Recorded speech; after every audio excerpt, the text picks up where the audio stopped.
जब मुझे ये मालूम है कि यहां पर परमेश्वर की ग्रेस अवेलेबल है, मुझे मालूम है कि परमेश्वर का आत्मा यहां मौजूद है। एक होता है कि चर्च में ग्रेस ही नहीं है, ये वाली तो आपको मालूम है कि ये वाला हमने कभी देखा ही नहीं है। लेकिन आपने कैंसर अगर देखा हील होते, इसका मतलब आपका भी हील हो सकता है। अगर आपने डेथ पेशेंट्स को हील होते देखा है, उनको डेथ बेड से बाहर आते देखा है, आपके लिए भी होप है। अगर आपने बेबीज को होते देखा है, आपको मालूम है आपके भी, क्योंकि चर्च में ग्रेस अवेलेबल है। अगर अनुग्रह अवेलेबल है, आपको फिर यह ध्यान रखना है कि मुझे कैच कैसे करना है।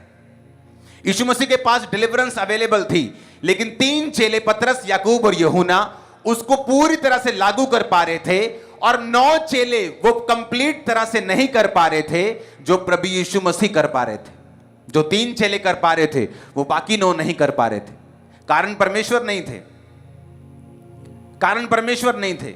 कारण था कि आप यीशु मसीह की बातों को कितना सीरियसली, कितना जल्दी और कितना कंप्लीटली अपने जीवन में लागू करते हैं। आप उसके वचन को कितने सीरियसली रीति के साथ अपनी जिंदगी में लेके आते हैं। कुछ लोग वचन को सुनते हैं, उनको आज मालूम होता है मुझे प्रेयर करनी है, वो सुनते हैं, फिर 2 महीने, 3 महीने, 6 महीने लग जाते हैं वचन को पूरा करते करते, वो उस तरह से फल पाते हैं। कोई बंदे को पता लगता है अच्छा मुझे टाइथ देना है, मुझे दशमांश देना है, मुझे बोना है, वो सोचता है नहीं नहीं ये तो पैसे का खेल है, मुझे इसमें नहीं पढ़ना। उसे 6 महीने, साल लग जाता है बरकत पाते पाते। लेकिन कोई लोग ऐसे हैं जो वचन को सुनते और समझते हैं और जान लेते हैं कि ये सारा कुछ परमेश्वर की ओर से एक स्ट्रक्चर में बनी हुई चीजें हैं, एक मॉल में बनी हुई दुकानें हैं कि एक मॉल में एंटर करो और जिस दुकान में जाना है, जो चीज चाहिए ले लो। उसी तरह से परमेश्वर ने एक बाइबल का स्ट्रक्चर बना दिया कि जो चीज हमें चाहिए, बाइबल में घुसो, उस वचन को लो, उसे पूरा करो, और वो चीजें आपकी लाइफ में कंप्लीट होना शुरू हो जाएंगी। हालेलुया। अब छुटकारे के हफ्तों में जब परमेश्वर आपको वचन देता है, वो हमेशा आपको एक अलग सा वचन देता है। मैंने देखा है छुटकारे के जो हफ्ते होते हैं, उनका वचन जो होता है वो हमेशा आपको ऐसा होता है कि जस्ट अगर आपने कबूल किया, आपने उसके माना, आपने उससे लागू किया अपनी जिंदगी में, आप छुटकारे को पाते हैं। हालेलुया।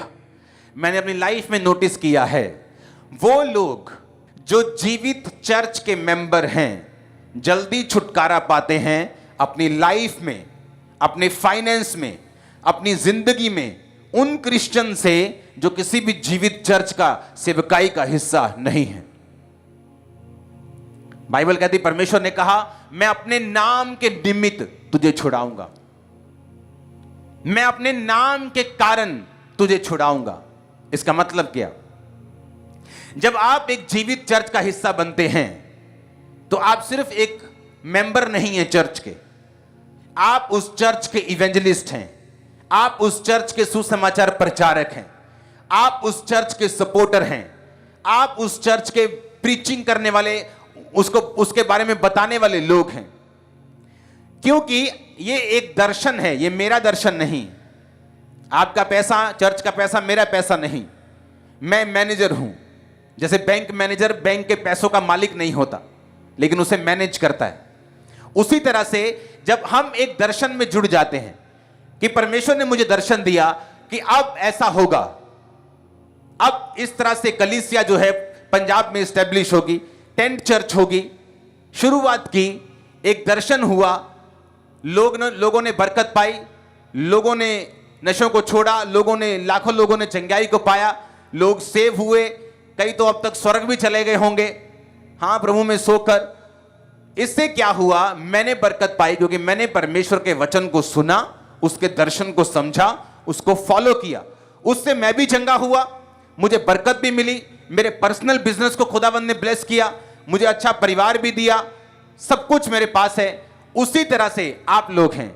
जब आप लोगों ने परमेश्वर के दर्शन को सुना, जब मैं आपको बोलता हूं कि परमेश्वर का विजन है, अब आने वाले समय में आपको बता सकता हूं, इतने लोग चर्च को ज्वाइन करने वाले हैं, आप हैरान हो जाएंगे चर्च की ग्रोथ को देख के आने वाले 3 महीनों में।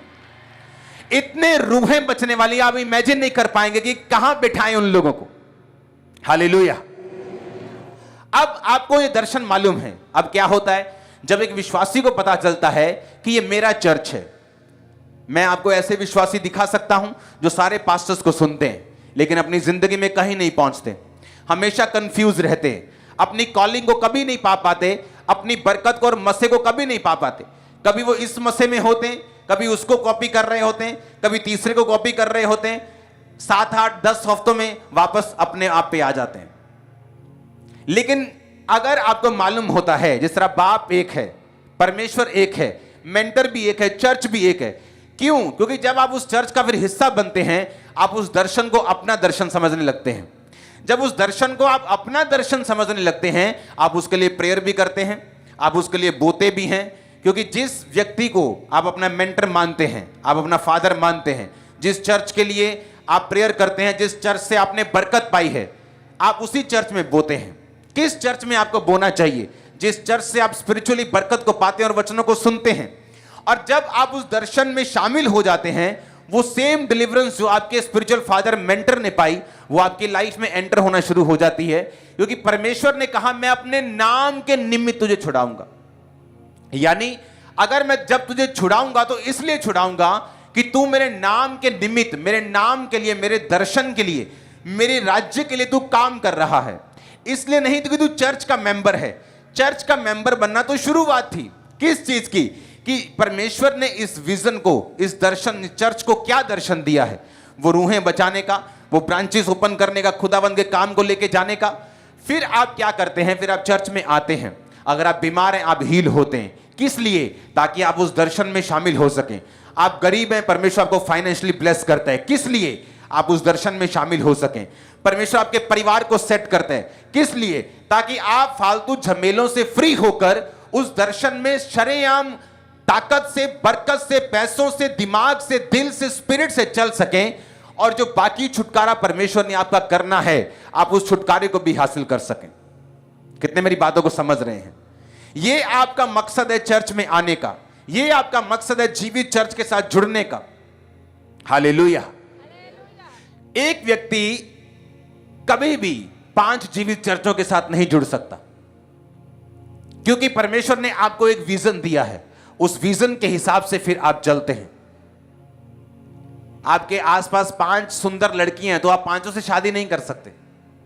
बोलो ये भी सुंदर है, ये भी सुंदर है, शादी एक के साथ ही करनी, हां या ना? जब हम आत्मिक व्यभिचार में होते हैं तब भी बरकत नहीं पाते। जब शारीरिक व्यभिचार में होते हैं तब भी बरकत नहीं पाते। बाइबल कहती है, भजन संहिता 31 उसकी 19 और 20 आयत में, उसमें लिखा, आहा तेरी भलाई क्या ही भली है, बड़ी है, जो तूने अपने डरवैयों के लिए रख छोड़ी है और अपने शरण गतों के लिए मनुष्यों के सामने प्रकट की है। तूने दर्शन देने के गुप्त स्थान में मनुष्यों की बुरी गोष्ठी से उन्हें गुप्त रखेगा और उन्हें मंडप में झगड़े रगड़े से छिपा कर रखेगा। परमेश्वर ने कहा, तू उन्हें दर्शन देने के गुप्त स्थान में मनुष्यों की बुरी गोष्ठी से गुप्त रखेगा। होता क्या है? हर एक व्यक्ति का दुश्मन होता है। आप चाहे गरीब हैं तब भी आपका दुश्मन है, आप चाहे अमीर हैं तब भी आपका दुश्मन है, आपने कुछ गलत नहीं किया तब भी लोग आपके दुश्मन बन जाते हैं। अब होता क्या है? इसलिए मैं कहता हूं कि आप सेवा में नहीं हैं। आप चर्च के मेंबर हैं 5 साल से, कभी आपने कॉल सेंटर में नहीं बताया कि मैं सीए हूं, मुझे चर्च का कुछ ना कुछ काम चाहिए, मैं एक क्लीनर हूं, मैं एक प्लम्बर हूं, मैं एक लकड़ी का काम करने वाला हूं, मैं एक दुकानदार हूं, मैं एक वेल्डर हूं, मुझे काम करना है, मुझे बताइए मैं क्या कर सकता हूं।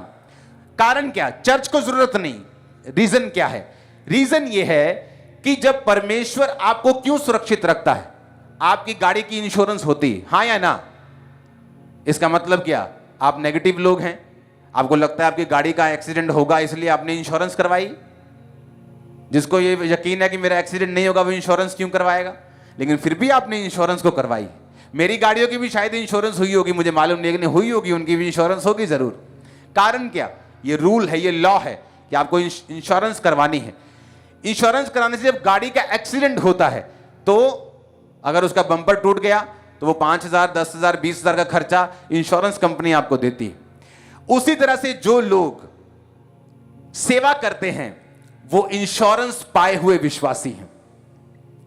अगर आपकी गाड़ी की इंश्योरेंस नहीं हुई, आपकी एक्टिवा की इंश्योरेंस नहीं हुई, तो क्या वो चलना बंद कर देती?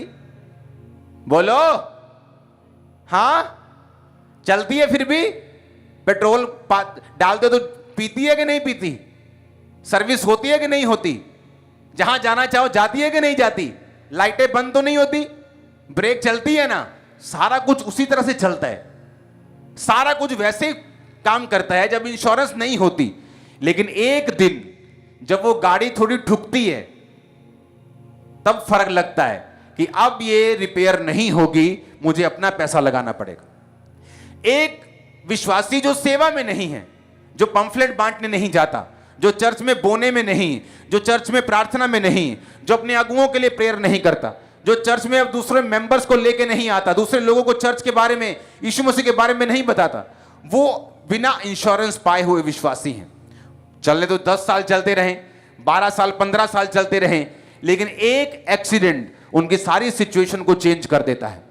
फिर वो बोलते हैं कि हम बड़े अच्छे थे, लेकिन सन फलाने फलाने में हमारे परिवार में एक दुर्घटना हो गई, उसके बाद हम कभी ऊपर नहीं आए। सन फलाने फलाने में हमारे जीवन में एक दुर्घटना हो गई, उसके बाद हमारा परिवार खत्म हो गया, हमारा जीवन, हमारा फाइनेंस खत्म हो गया। लेकिन जो विश्वासी सेवा में होते हैं, सेवा में क्या होता है? परमेश्वर आपकी इंश्योरेंस करके रखता है। जब आप जेन्युइनली इधर से नहीं, इधर से जब आप सेवा में होते हैं, शैतान जितना बड़ी बड़ा अटैक कर ले, आप इंश्योरेंस पाए हुए हैं, सब कुछ वापिस आ जाएगा यीशु मसीह के नाम में। किन लोगों के लिए छुटकारा पाना पॉसिबल है और जल्दी है? जो लोग सेवा में हैं। किन का छुटकारा जल्दी होता है? जो लोग सेवा में हैं। कौन लोग जल्दी बरकत पा जाते हैं? जो सेवा में हैं। आपको यह मालूम होना चाहिए कि जब आप एक सेवा में हैं और खासकर एक ही सेवकाई में जुड़े हुए हैं, आप अपनी मेंटर की बात को सुनते हैं, उस दर्शन को अपना दर्शन समझते हैं, आप फिर सेवा में लगे हुए हैं, होता क्या है? परमेश्वर को मालूम है आप इंश्योरेंस पाए हुए हैं। बाइबल कहती है मुसीबत धर्मी पे भी आएगी, पापी पर भी आएगी। परमेश्वर ने कभी नहीं कहा तुम सेवा करोगे तुम पे मुसीबत नहीं आएगी। मुसीबत बाइबल कहती है धर्मी पे भी आएगी, दूसरों पर भी आएगी, पर धर्मी 7 बार गिरकर भी उठ खड़ा होगा। क्यों? क्योंकि धर्मी सेवा में है। किन का छुटकारा जल्दी होता है? जो किसी ना किसी तरीके से सेवा में है। आप दरी नहीं बिछाते, आप पंफलेट बांटने जाते हैं। आप पंफलेट नहीं बांटते, आप बोने में हैं। आप बोते नहीं, आप थोड़ा बोकर आप प्रार्थना में अपने चर्च को याद रखते हैं। आप फास्टिंग करते हैं, आपके पास बहुत पैसा नहीं, लेकिन आप टाइट बोने के बाद आप फास्टिंग करते हैं, आप प्रेयर कर, आप किसी ना किसी तरीके के साथ आप जुड़े हुए हैं खुदावंद के विजन से, तो आप इंश्योरेंस पाए हुए हैं।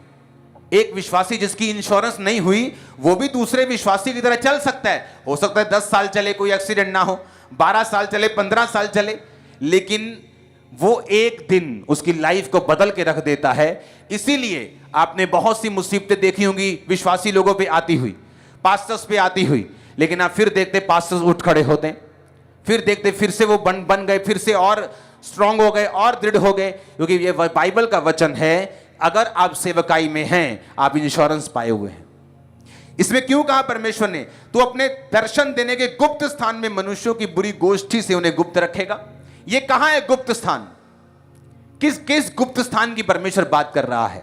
बाइबल बताती है जो परमेश्वर के छाए हुए स्थान में यशब बैठा रहे। यशब मतलब बैठा रहे, इसका मतलब है अपनी कुर्सी को पकड़ा रहे।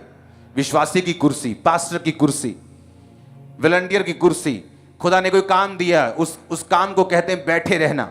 एक विश्वासी की जगह के ऊपर, ये नहीं बीमारी आ गई तो बाबाओं के पास चले गए, बीमारी 2 महीने ठीक नहीं हुई तो कहीं और मत्था टेकने चले गए कि ठीक हो जाएगी।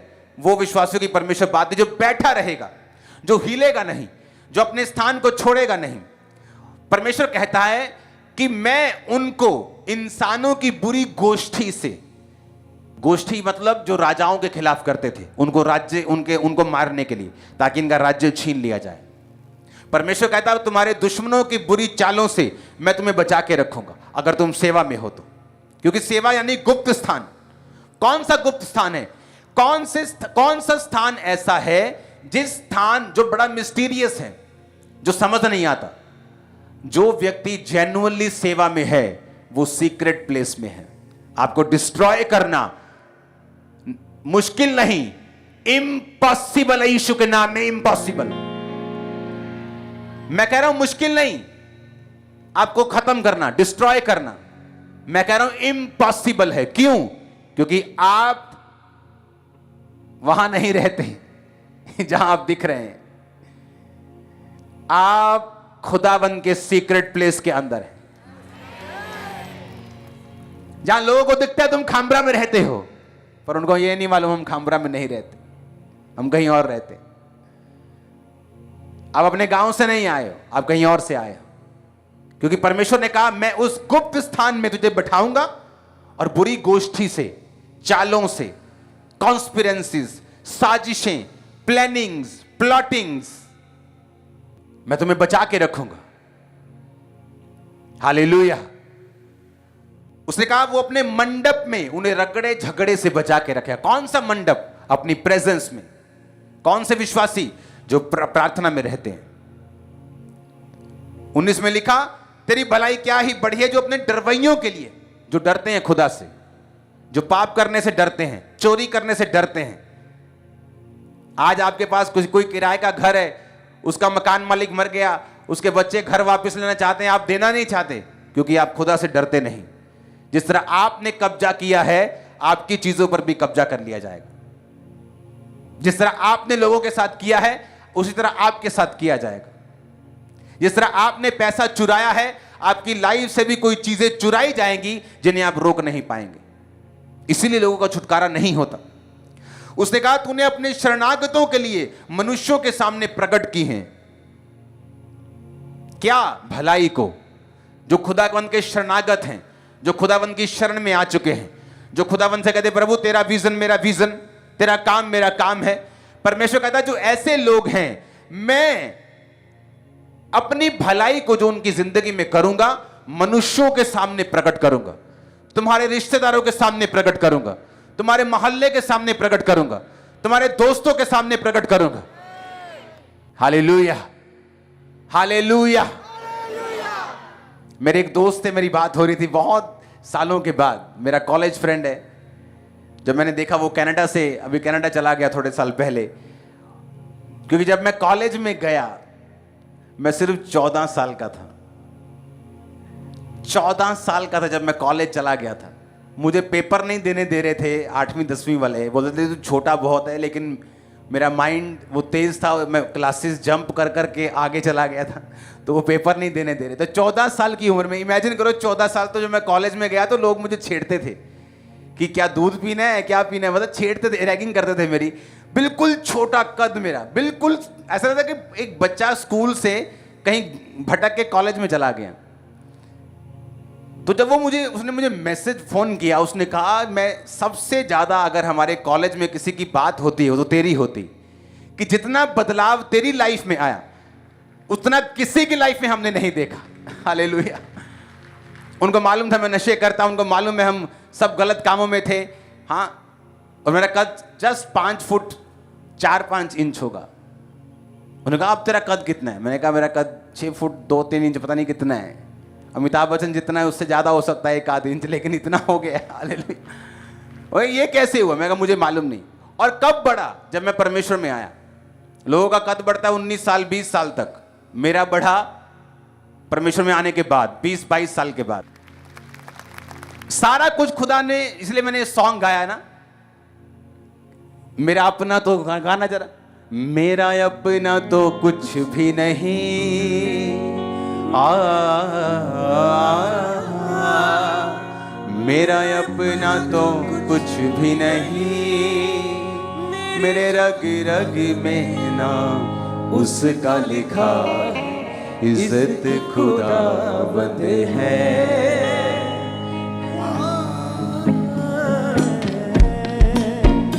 मेरी ताकत खुदा बंदे है,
रुकता हूँ मैं, तेरे कहने से चलता हूँ मैं, तेरे कहने से रुकता हूँ मैं, तेरे कलाम में रह कर ही अब हर एक काम को करता हूँ मैं, तेरे कहने से चलता हूँ मैं।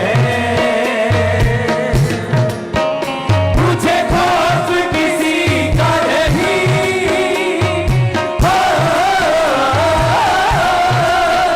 मुझे खौफ किसी का नहीं, मैंने जब से तेरे रस्तों को चुना है, इज्जत खुदावंद है,